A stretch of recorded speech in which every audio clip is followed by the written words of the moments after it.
के Narayan, that is painter of science. So friends, ये जो नोवेल है पेंटर ऑफ साइंस, मतलब जो साइन वगैरह होते हैं और शॉप्स वगैरह पे या दीवारों पे लिखे रहते हैं कुछ साइंस, उनको पेंटिंग का काम करता है। इसका सेंट्रल जो कैरेक्टर है रमन। इसमें कैरेक्टर ज़्यादा नहीं है फ्रेंड्स। रमन है, डेज़ी, लक्ष्मी और रमन की आंट, क्योंकि रमन ऑर्फन है और वो अपनी आंट के पास रहता है।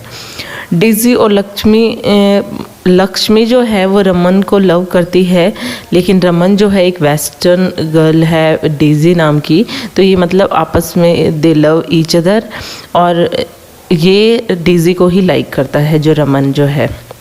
लेकिन लक्ष्मी जो है वो बहुत ट्रेडिशनल होती है, मतलब इसकी रमन की आंट को पसंद आए इस टाइप की लड़की होती है, लेकिन ये डेज़ी को लाइक करता है।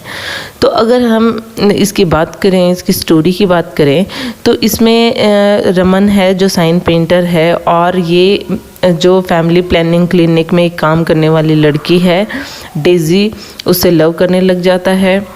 तो इस तरीके से इनमें रोमांटिक रिलेशनशिप स्टार्ट हो जाता है, क्योंकि वो जो है डेज़ी उसको हायर करती है रमन को साइन वगैरह पेंट करने के लिए, और बाद में उनमें अट्रैक्शन हो जाता है।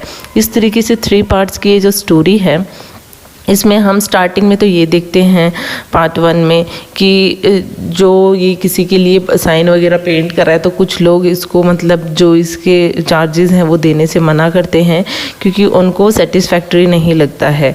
इसका जो साइन किया हुआ, इसकी जो पेंटिंग है वो अच्छी नहीं लगती है उनको, ऐसे लगता है this is not up to the mark. तो जैसे स्टार्टिंग में जो लॉयर है वो उसको पे करने के लिए मना कर देता है। इस तरीके से मतलब उनकी जो लाइफ है वो उनके आंट के साथ में बीत रही है, वो उनका ख्याल रखती है, सारा घर का काम करती है। और इसी तरीके से रमन जो है अदर जैसे बेंगल सेलर है, वो भी इसी तरीके से बोलता है रमन को कि जैसे मैंने कहा था वैसे तुमने जो है लेटर्स वगैरह वो नहीं बनाए हैं, इसलिए वो उसको चार्ज नहीं करता फुल्ली। तो इस तरीके से टाइम बीतता जाता है, और वो जो है रमन जो है वो काम करता है लोकल फैमिली प्लानिंग क्लिनिक के लिए स्टार्ट कर देता है। डेज़ी जो है उसको हायर करती है, और वो कहती है मतलब उसका भी कमीशन होता है, और उसके कहने पे वो काम करना स्टार्ट हो जाता है। अब रमन को ऐसा लगता है एटलीस्ट वो अच्छा कमा पाएगा। और जो फैमिली प्लानिंग क्लिनिक का, जैसा कि इंडिया में पॉपुलेशन कंट्रोल करने के लिए चला था हम दो हमारे दो, तो इस टाइप के वो हर जगह पे जो डेज़ी थी वो ऐसा चाहती थी कि हम जगह जगह पे जाकर जगह जगह पे ये साइन जो है वो हम पेंट करें, ताकि लोग इस चीज़ को समझें। तो यहाँ पे जो है कि लेकिन रमन जो है वो काम करता है उसके लिए, और धीरे धीरे वो उसके ख्यालों में डेज़ी आने लग जाती है, कहीं ना कहीं वो उसकी तरफ अट्रैक्ट होने लग जाता है। इस तरीके से जब पार्ट 2 स्टार्ट होता है तो डेज़ी जो है वो रमन के यहाँ पे भी आती है। इस तरीके से मतलब उनका दोनों का कनेक्शन काफ़ी ज़्यादा होने लग जाता है। वो एक साथ में ट्रिप पे भी जाते हैं एक गांव में, जहाँ पे उनको मतलब they want to paint science. तो इस तरीके से जो है उनको काफ़ी टाइम वहाँ पे 3 वीक्स स्पेंड भी करने होते हैं। तो रमन जो है वो बहुत ज़्यादा उसकी तरफ अट्रैक्टेड फील करता है, और नियरेस्ट वो जब वापस आते हैं तो वहाँ पे कुछ ऐसा इंसिडेंट होता है जिससे कि रमन को मतलब अच्छा नहीं लगता, डेज़ी को अच्छा नहीं लगता, और वो रमन को कहती है कि मतलब उसको ऐसे लगता है कि अब डेज़ी मुझसे बात नहीं करेगी, और इस तरीके से कि जो मैंने उसके साथ बिहेव किया है वो अच्छा नहीं किया है। लेकिन रमन का जो पार्ट 3 में हम देखते हैं कि रमन का जो चिंता थी वो बेकार थी, कहीं ना कहीं डेज़ी भी उसको लाइक करती थी। और डेज़ी जब इस चीज़ को बोलती है, वो आपस में ये बातें करते हैं कि वो एक दूसरे को लाइक करते हैं और शादी करना चाहते हैं।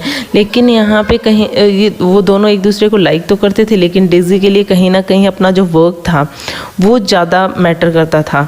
और यहाँ पे रमन जो था उसकी लाइफ में ये प्रॉब्लम थी कि वो अपनी आंट से किस तरीके से बात करे, क्योंकि जो उसकी आंट थी उसको वो कैसे समझाए, क्योंकि वो एक ट्रेडिशनल गर्ल को लाइक करती है, और डेज़ी जो है वो बिल्कुल मतलब इस तरीके की लेडी है, वेस्टर्न कल्चर को फॉलो करती है, और उसकी नज़र में तो मतलब ये सारी चीज़ें कुछ भी नहीं होता है। तो पार्ट 4 में क्या होता है कि रमन जो है वो फाइनली अपनी आंट को बता देता है कि वो डेज़ी से शादी करना चाहता है। आंट जो है वो इस शादी से खुश नहीं होती है। वो ऐसे कहती है कि मैं कोई रिलीजियस मतलब पिलग्रिम चली जाऊंगी, पिलग्रिमेज के लिए कहती है, और वहाँ पे मैं अपना टाइम स्पेंड करूँगी बनारस में, और मे बी मैं वापस नहीं आऊँ। तो इस तरीके की बात करती है। तो रमन जो है वो उसको मना कर देता है कि प्लीज़ आंट आप मत जाओ, लेकिन वो फाइनली डिसाइड कर लेती है। और रमन जो है वो हम ये देखते हैं कि एट द एंड अकेला रह जाता है, क्योंकि वो दोनों में से किसी को भी खुश नहीं कर पाता।